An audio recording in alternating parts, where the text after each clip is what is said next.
7:02 de la noche. Buenas noches, amigos y amigas de la Visión Radio. Hoy es martes 3 de agosto. ¿Cómo estás, Luis? ¿Cómo estás, Alexia? Bien, bien, perfecto. Bienvenidos, Esperando. muchachos. Un tema interesante sobre el mundo de Carl Gustav Jung y todo lo que ha sido su legado y su relevancia en la vida de todos nosotros. Pero tenemos ya con nosotros a la doctora Diana Ríquez, como les dije, es médico psiquiatra, profesora universitaria, psicoterapeuta individual y muy conocedora de este tema. Bienvenida, doctora, un placer tenerla con nosotros. ¿Cómo están? Habíamos conversado de tener como una suerte de semblanza de Jung. ¿Quién fue? ¿Por qué ha tenido tanta importancia para nosotros? Le decía Luis, antes de que usted llegara, que la mayoría de la gente en la calle siempre escucha hablar más de Freud, ¿no? Yo Sí. cuando hablo de estos temas, todo el mundo identifica inmediatamente a Freud, pero no todo el mundo, sino gente más conocedora del tema, identifica o sabe bien quién fue Jung. Pero sin embargo yo considero que el legado de Jung ha sido mucho más rico, importante que el mismo legado de Freud. Usted nos pudiera conversar primero sobre los dos. Sabemos que Jung fue alumno por un tiempo de Freud, pero después siguió su propio camino cuando sintió que los dogmas de Freud lo tenían de alguna manera atrapado en todo lo que él quería abarcar. Y la riqueza de la obra de Jung abarca una cantidad de temas impresionantes. ¿Nos puede hacer una semblanza de ambos? De ambos, de Freud y de Jung. Sí, esa Puedo hablarte vinculación un que poco de tuvieron. Jung y en referencia a Freud, ¿ok? Eh, Básicamente, Jung nace en Suiza, ¿verdad? En Keswil, en el cantón de Thurgau, ¿ok? Y en 1875, el 26 de julio, precisamente la semana pasada, estábamos celebrando su aniversario, su cumpleaños, ¿ok? Freud es 10 años mayor, era 10 años mayor que Jung, ¿ok? Y el nacimiento de Freud es más bien en Austria, es austríaco, en Viena. Él se desarrolla en Viena, donde en ese momento está el Imperio Austrohúngaro, está en su pleno esplendor. Viena era una ciudad que estaba al tope de Europa, ¿verdad? Este, Estaba todo en pleno movimiento, cercano todavía, por supuesto, 10 años antes del siglo, nace Freud, pero con todas las ideas que se comienzan a mover a finales del siglo, tanto filosóficas como la revolución industrial, como toda una serie de elementos que ya venían desde finales del siglo XIX moviéndose. Y bueno, en cambio, Jung está en este cantón de Suiza, cerca de las costas del lago, del lago Constanza, ¿verdad? Y es un lugar totalmente rural. Después se mudan cerca de las cascadas del Rin. Él tiene como 4 o 5 años pequeñitos, se lo llevan allí, ¿verdad? Y entonces, bueno, él más bien vive en el campo.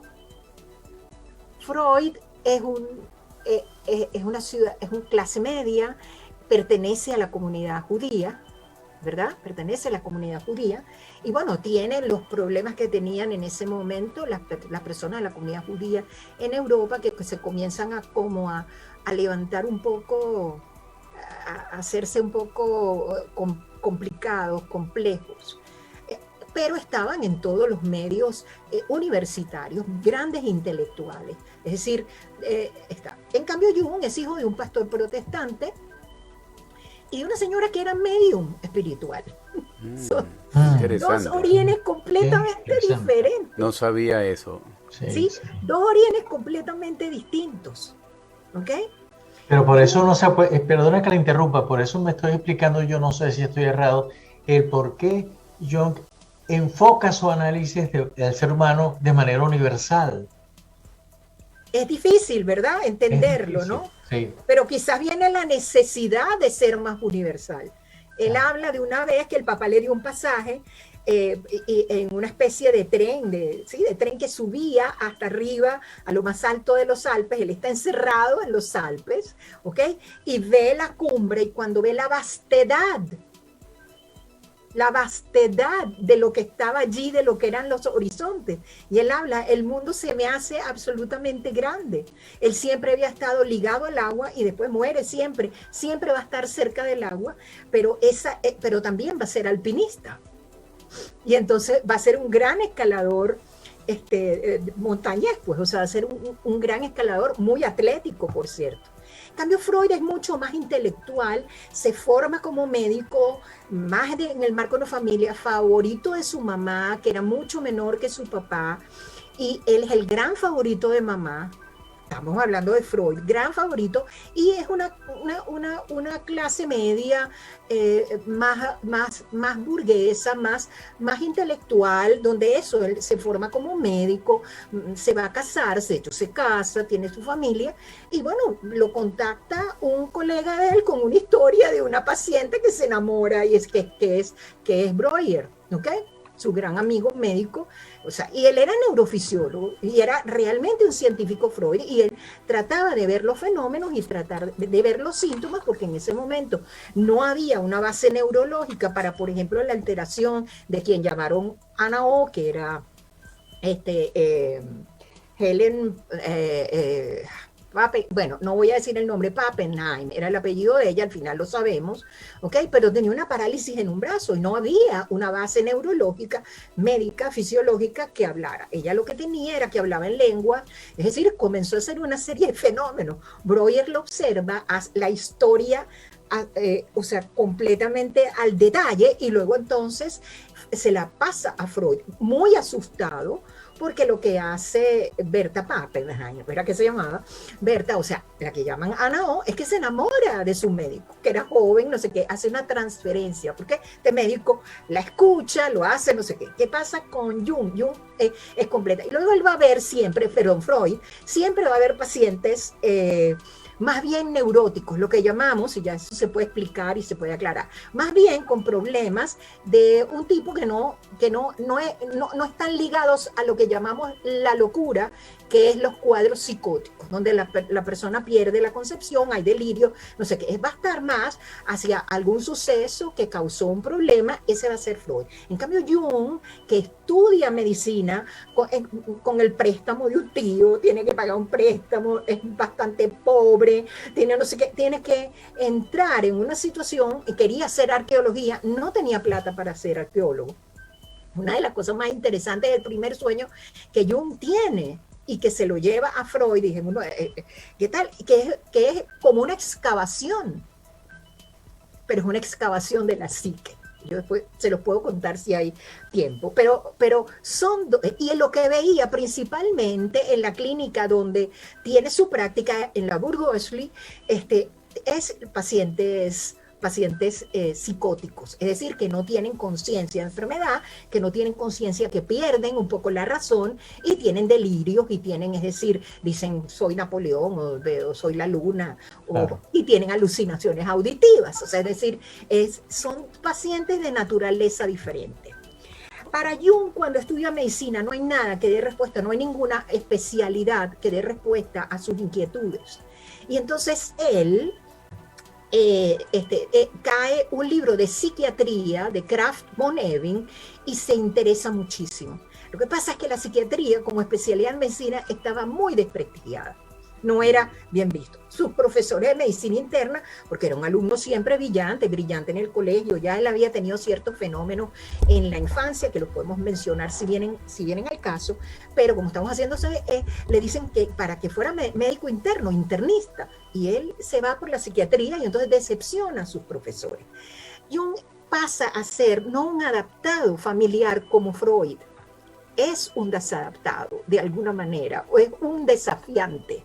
Entonces ahí va a estar una cosa que los va a unir por un tiempito, pero después los va a separar.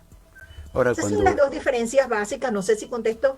No, perfectamente. Un poco, pero es que no es una respuesta fácil. No, claro, ¿no? Es complicada porque justamente uno se monta sobre el trabajo del otro y después lo desarrolla por sí mismo, porque cuando uno escucha a Freud, lo primero que le viene a la mente es complejo de Edipo, teoría de los sueños, y cuando uno escucha a Jung, hablar de Jung, el primer concepto que le llega a uno es el inconsciente colectivo. Sí.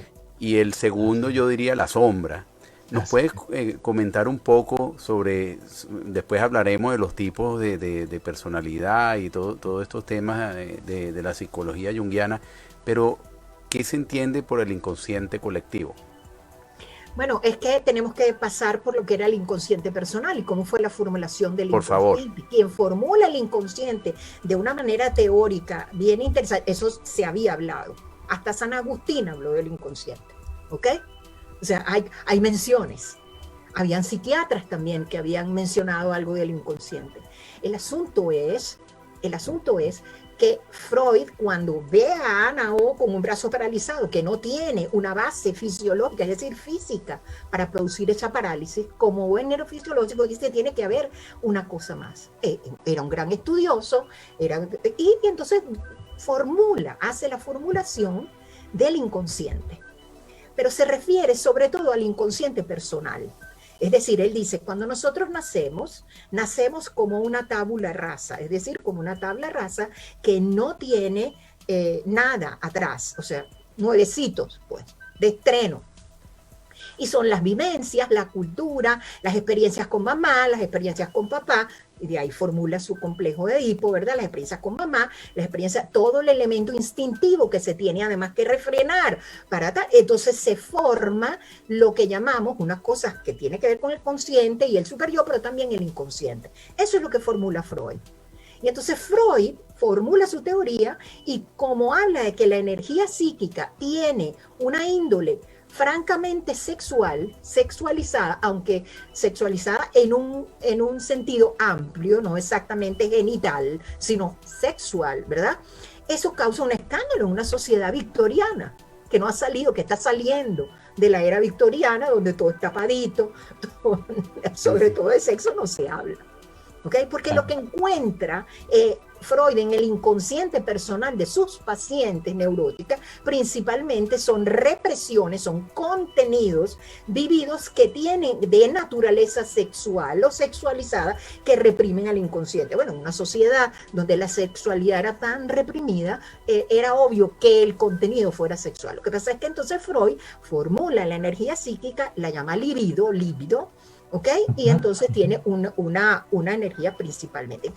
En cambio Jung, que lee la interpretación de los sueños, cae a sus manos, por fin dice, aquí hay esta pieza perdida, donde ve que está el inconsciente. Él ya había comenzado sus trabajos de asociación de palabras, donde encontraba que ciertos temas, ciertas palabras, producían un tiempo de respuesta, una alteración en el pulso. O sea, él había tomado de Galton, ¿verdad?, las pruebas, y estaba junto con Breuer, y estaba haciendo estos experimentos, y se da cuenta de que el flujo de la conciencia del ser que creemos que somos todo consciente, ¿verdad?, se interrumpe cuando hay ciertas palabras y con cada paciente no necesariamente es igual.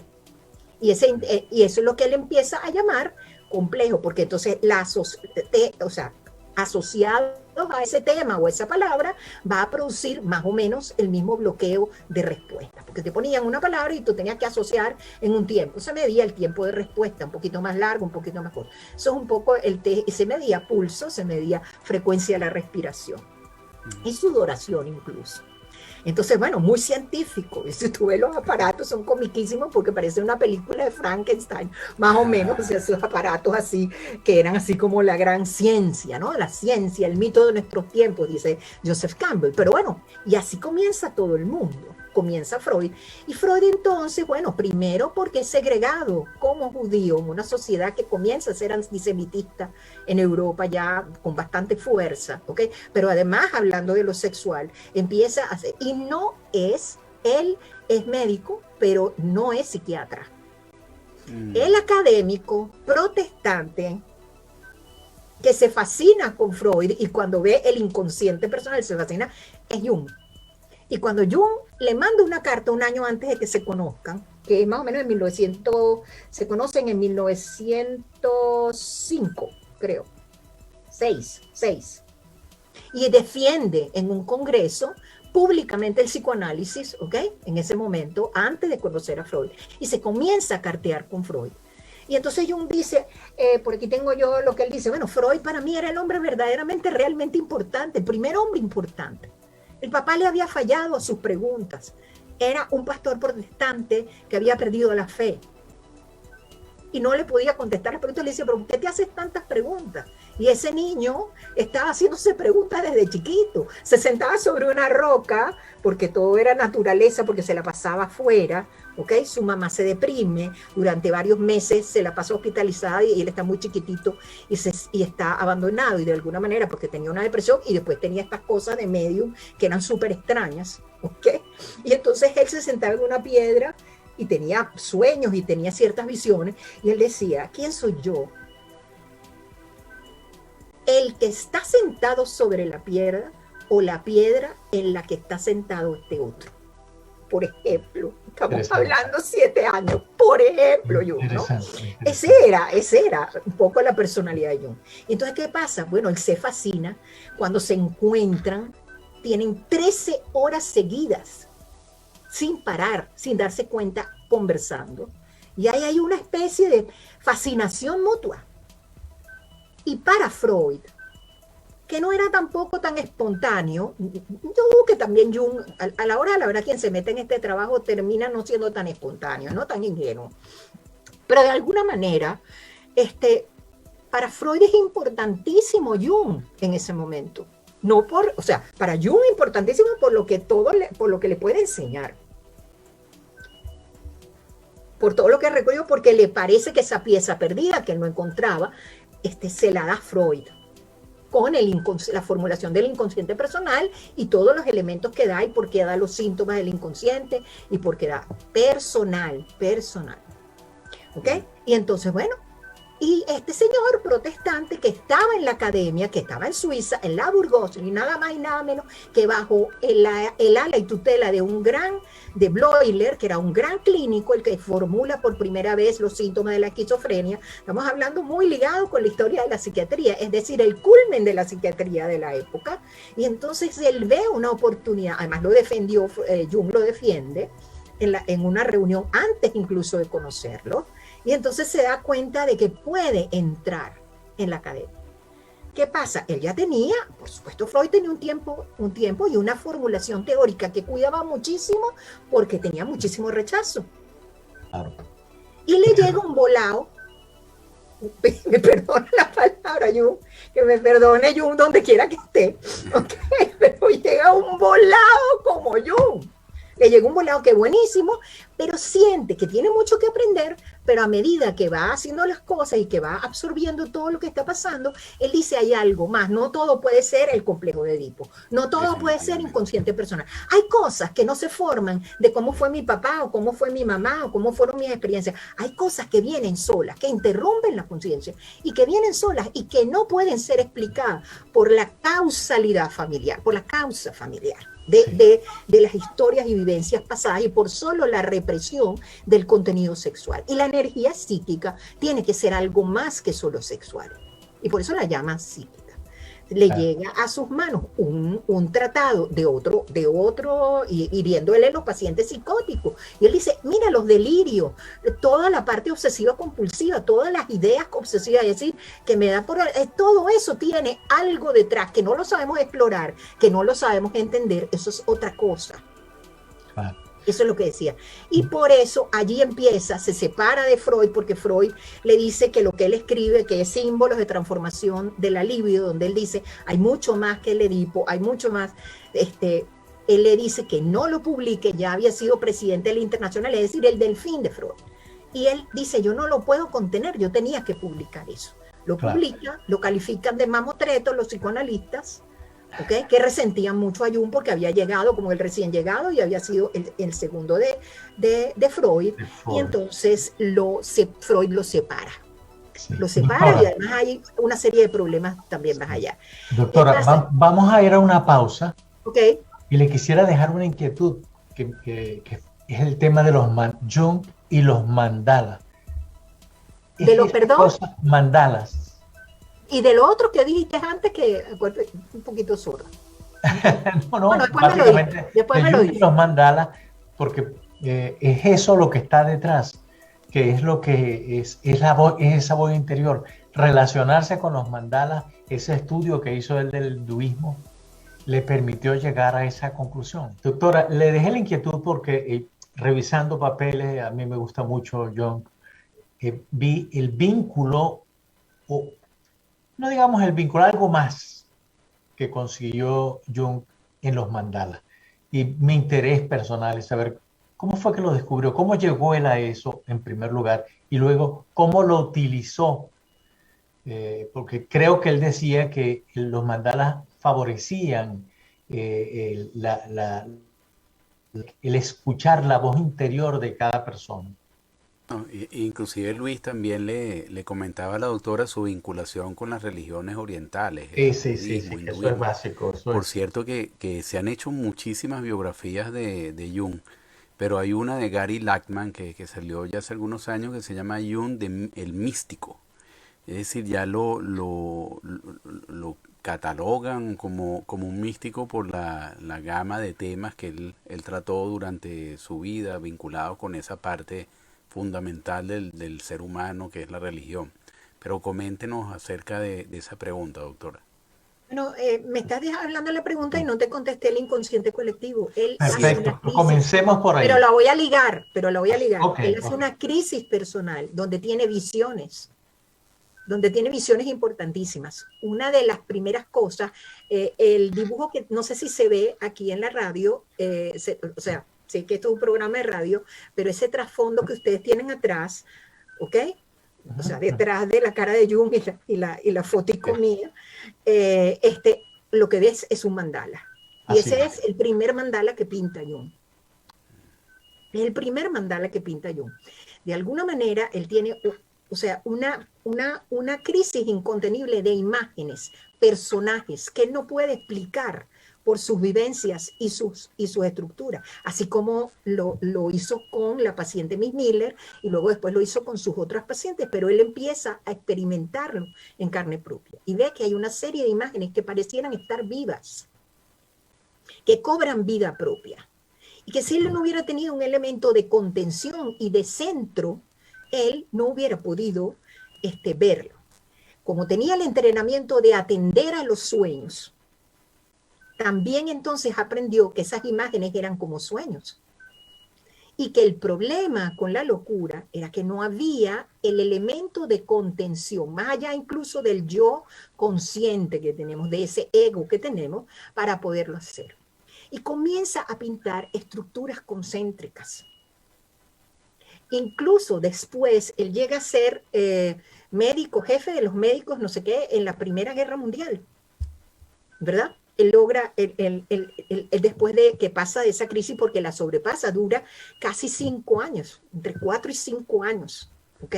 Después de que a él lo rechaza todo el mundo, lo dejan solo 2 amigos quedan con él cuando él publica lo que califican de mamotreto, símbolo de la transformación de la libido, que luego va a ser símbolo de transformación. Y lo califican de eso, esotérico, no sé qué, todas estas cosas. Y él empieza instintivamente a pintar mandalas y se da cuenta que estas figuras y que todos estos elementos que él tuvo, pero que ha visto en sus pacientes, porque él sigue su consulta privada, tienen un origen y tienen una imagen y se parecen mucho a lo que es la mitología, las religiones antiguas. Y por eso toma la griega, aunque explora la céltica, explora la nórdica, explora cantidad de mitologías, ¿ok? Toma primero la griega porque nuestra civilización es más greco-latina y él dice, esta gente proyectó sus contenidos psíquicos, de eso que no tiene nombre, en imágenes que él llamó arquetipos. Pero cuando uno ve de una mitología a otra, o de un mito a otro, o eso, ¿qué me hizo a mí pintar mandalas cuando de repente entonces me encuentro que en el secreto de la flor de oro, que los chinos pintan mandalas, que los hindúes pintan, porque él viaja a la India después de que sale esa crisis, se va a África, ¿verdad? Primero al norte de África y luego a Kenia, y está en Mount Elgon y ve y tiene experiencias, habla con todo el mundo. Después se fue hacia los indios Puebla en Norteamérica y comprendió que era una mentalidad completamente distinta y que de alguna manera hablaba en imagen desde otro, hablaba en el lenguaje parecido al de los sueños, en el lenguaje parecido al de los psicóticos, a los que llamamos comúnmente locos. pero hacen estructuras concéntricas, tienen personajes parecidos, aunque son circunstancias y culturas diferentes. Y él dice, hay elementos comunes que se traducen en estas religiones y hay que estudiarlas porque no estaba el cuento de la racionalidad y de la experimentación científica. Y entonces él dice, tengo que ver esto. Pero su experiencia, como la vive, es una experiencia tan particular, tan iluminante, que es, o sea, como podía ser San Juan de la Cruz un místico. O sea, y él llamaba eso la luminosidad de la experiencia. Es decir, es algo a lo que tú llegas, pero que tú dices, perdón, aquí hay algo más. Aquí hay algo más que yo sé que tiene más sentido del que yo le estoy dando. Y entonces él dice, mira, en los sueños aparece, en las transferencias con los pacientes, que son estas proyecciones que hacen los pacientes sobre el analista, y la contratransferencia, que es la proyección que el analista puede hacer en el paciente, se ven esos elementos, pero en las culturas antiguas. Y en algunas culturas que están. Entonces, de alguna manera, estas estructuras concéntricas llamadas mandala, ¿verdad? Él se da cuenta que estas estructuras que él pintaba tienen que ver con el mandala. Tienen que ver con eso, y que la cultura, y que son organizadoras, y que representan el macro y el microcosmos, el universo y lo particular, pero en uno mismo, dentro de uno mismo, dice, eso lo proyectamos afuera, en astrología, en los oráculos como el I Ching, porque él hace el estudio también del I Ching, todas estas cosas, en la astrología, en los planetas, pero ese es el mundo interno que nosotros tenemos, que es un cosmos en sí mismo. Y cuando estamos y necesita emerger un contenido como ese, nosotros tenemos que hacer centro, como hicieron los grandes místicos. Y es la conexión que ellos llaman con lo divino, con lo que está más allá de ti, porque tú estás conectado, y eso es la respuesta al inconsciente colectivo. Los arquetipos conforman, son preformas, como no tenemos dos ojos, una nariz, una boca, dos orejas situadas más o menos lugar, pero los tuyos son diferentes a los míos, ¿verdad? Pero esa configuración básica está. Él decía, en la psique hay esa configuración básica. Y cuando yo estoy desorganizado o estoy en crisis o no sé qué, la tendencia es que yo voy a organizar circularmente buscando un centro. Ahora, el mecanismo Él decía, de yo no sabía por qué organización. me tranquilizaba hasta que entendí qué pasaba, porque te conecta con los elementos que están más allá de ti. Y esa estructura completa que está dentro del individuo y que tú pudieras llamar, si eres religioso, Dios o lo que sea, él lo llama self. Y Ahora, así está estructurado el inconsciente colectivo. Por eso que hay una respuesta validada con la otra. integral. Y ese mecanismo de organización, porque entra aquí un concepto que yo quiero que usted mencione, lo elabore un poco, que es el de sincronicidad. Porque vemos que en el caso de Jung hay siempre un hecho relaciona con otro, ¿no? Él comienza a investigar una parte y después eso lo lleva a otro campo y así sucesivamente, ¿no? Y él hizo aportes a ese concepto de la sincronicidad. ¿Usted nos puede comentar un poco cómo entra en toda esta estructura que usted está comentándonos, el concepto de Porque sincronicidad? él se da cuenta cuando empieza a visitar a estas poblaciones, digamos, originarias que viven más en contacto con la naturaleza, que hay sucesos que no son uno causa del otro, pero igual se presentan y tienen un sentido. Esa es la definición de la sincronicidad que él formula después. Dos hechos no causalmente conectados que se presentan en un momento particular y tienen sentido. Y el hombre, llamemos primitivo o natural o originario, se maneja así. Las culturas más antiguas se manejaban así. Es cuando viene la ciencia que nosotros decimos, esto viene esto, y entonces la causa, el efecto, la situación. Y Freud era más causal. Para él dice, no, la psique es acausal. Por eso las poblaciones más antiguas tienen una forma diferente de expresarse. Y por eso los sueños se expresan también de esa forma distinta. Y de repente están conectados dos cosas que a ti te parece que son completas. Pero sucede, y después es que se va a conectar con Pauli, el que va a ser el padre de la física cuántica. Increíble. ¿Ok? ¿Cómo te digo? Ahí va un voladito por el lado que lo veas. ¿Ok? Por el lado que lo veas. Pero serio, un voladito serio. ¿No? Porque hay gente que cree que no es seriedad y hay mucha gente que literaliza. Lo que pasa es que la profundidad de sus escritos no es tan fácil entrar. ¿No? Yo confieso que a mí a veces no me es fácil, hay que Y decía que entrarle porque escribía para gente él va haciendo, culta, ¿no? y es un cuerpo grandísimo de lo que escribió, de su obra, ¿ok? Freud es más conocido porque Freud establece un cierto esquema de cómo trabajar. Incluso entre los psicólogos y los psiquiatras, bueno, los psiquiatras a veces ya ni les gustan nada que tenga que ver con el inconsciente, quieren es medicar, en líneas generales, no todo, pero, o sea, yo soy originalmente psiquiatra, pero me fui como por otro camino, pues. ¿Ok? Sí. O sea, entonces, de alguna manera, él dice, bueno, no, tú tienes que aprender a interpretar la psique como algo que viene muy grande, que viene en un contexto muy grande, y aprender de las poblaciones originarias y de las religiones, cómo ellos proyectaron sus contenidos y los pusieron en forma de imágenes. Esta estructura central siempre está ahí, que es lo que llamaron los hindúes el mandala. ¿Ok? Pero podían ser muchas otras cosas. Y la sincronicidad tenía que ver con este elemento de coincidencia. Pero no una coincidencia básica sin sentido. Era una coincidencia que tú decías, cuando tú de repente te empiezas a encontrar con una persona todo el tiempo y tú dices, ¿qué está pasando aquí? Yo nunca veo a esta persona. Él empezó a pasar contenidos que traían los pacientes con los sueños y sucesos que habían en el consultorio. Doctora, yo quiero que sigamos elaborando este concepto porque para mí es muy importante, muy interesante en el análisis de la obra junguiana. Ahora comenzamos a hablar de la sincronicidad. Por favor, si puede continuar con lo que estábamos conversando.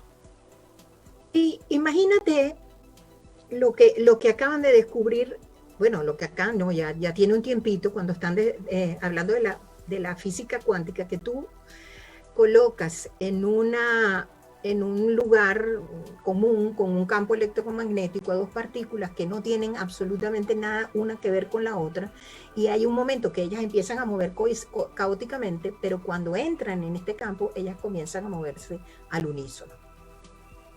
¿Okay? Esa es una explicación científica posible para lo que llamamos sincronicidad.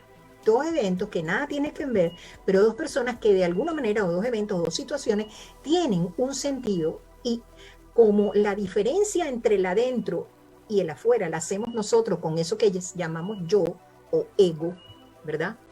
A veces eso es permeable. Las barreras no son tan grandes. Y entonces, de repente, hay comunicaciones de otra índole. Hay formas de comunicarse, o sea, la materia y el ser humano y todos los elementos se comunican de otra manera. El inconsciente se comunica. Como es colectivo, también hay conexiones, hay redes de conexión entre uno y otro. Por ejemplo, muchos de los que fueron alumnos de Jung o se analizaron con Jung decían, y eso pasa en la consulta, eso se los puedo decir yo porque eso pasa muchísimo.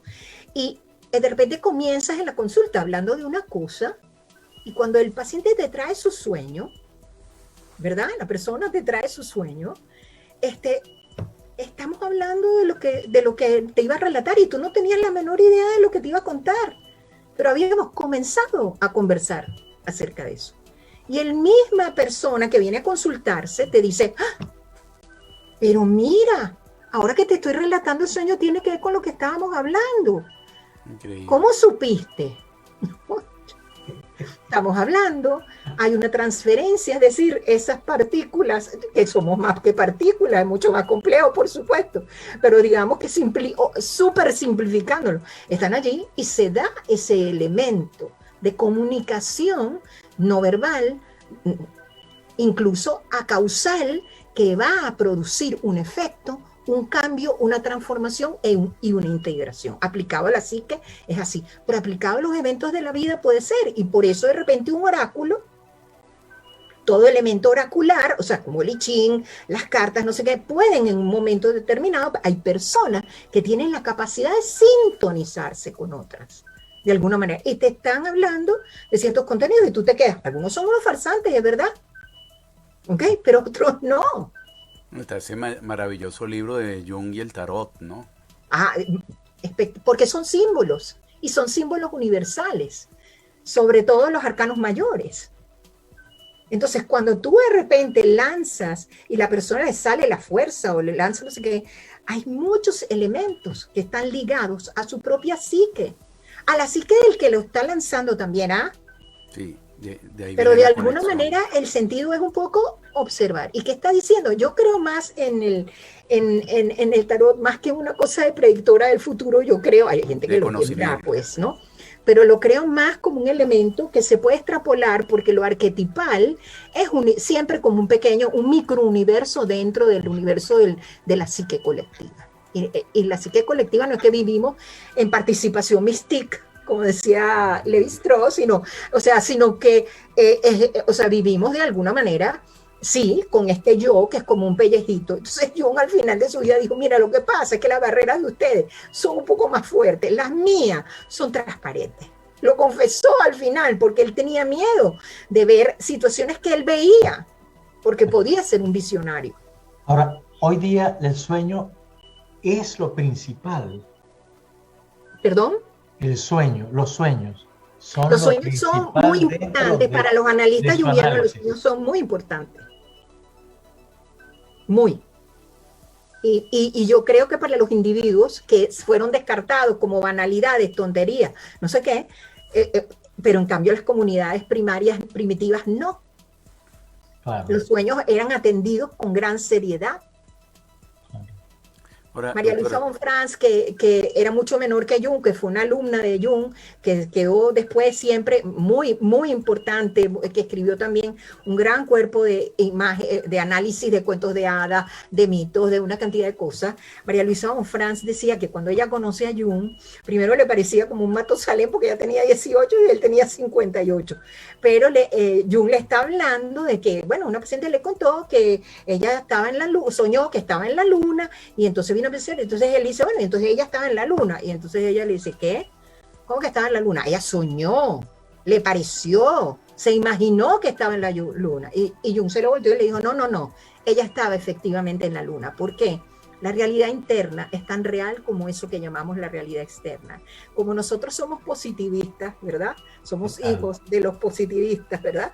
Y de la ciencia ahora, como decía Campbell, el mito de nuestros tiempos, lo vuelvo a repetir porque me parece importantísimo, ¿no? Es la forma en que estamos volcando también nuestras situaciones arquetipales y tratando de contener la realidad en un vasito, ¿verdad? De alguna manera, yo creo que ella al principio no comprende, lo como un loco. Ella dice, lo que quiere decir es, ella dice después en su entrevista, yo entendí que lo que él me estaba diciendo es que tanto la realidad interna como la realidad externa eran realidades distintas que a veces coinciden. La sincronicidad se da cuando esas realidades coinciden. Entonces, de manera externa tú no puedes ver la causalidad, pero de manera interna, cuando coincide este elemento de realidad interna con la externa, tú puedes ver que se da lo que llaman, se sincronizan, hay sincronía entre esas dos realidades. En el sueño tú puedes ver la realidad interna.